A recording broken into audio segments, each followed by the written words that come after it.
Welcome to Brief Case, a series from OUM Chiropractor that examines real, closed malpractice claims to help chiropractors strengthen their risk management practices. Each case offers a first-hand look at how everyday clinical decisions can lead to serious consequences and costly litigation. Today's case involves a 40-year-old female patient who had been under chiropractic care with the insured for 6 years. During a seated rotational high-velocity neck manipulation, the patient alleged she suffered a vertebral artery dissection.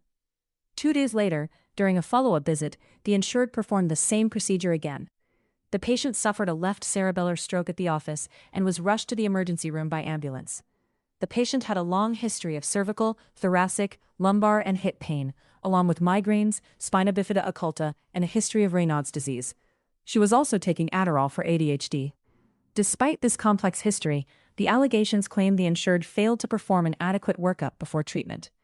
The allegations also claimed this was the first time the insured had performed this specific high-velocity neck manipulation on the patient. They claimed the patient reported neurological symptoms after the first treatment, yet the insured performed the same manipulation again at the next visit, leading to the stroke. During the defense, medical records were reviewed by a chiropractor, a neurologist, a neurosurgeon, a neuroradiology specialist, a neuropsychologist, a vascular surgeon, and a vocational rehab and life care planner. No informed consent documentation could be located. Without proof that the patient understood and accepted the risks, the case became difficult to defend. The patient's attorney also presented video advertisements from the insured's website and social media that the legal team felt made the insured appear unprofessional.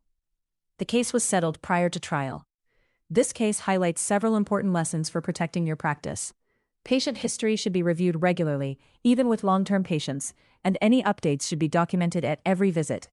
Informed consent should be obtained and renewed whenever a treatment plan changes, with clear documentation of the risks discussed. Treatment notes should specify the exact type of manipulation performed, the area treated, and how the patient responded, rather than relying on general descriptions. Finally, if your practice uses outside marketing support, review all content carefully before it goes public, since posts and advertisements can become part of a legal record. Strong documentation and clear communication are two of the most powerful tools you have to protect yourself and your patients. To learn more and download this case, visit oumchiropractor.com.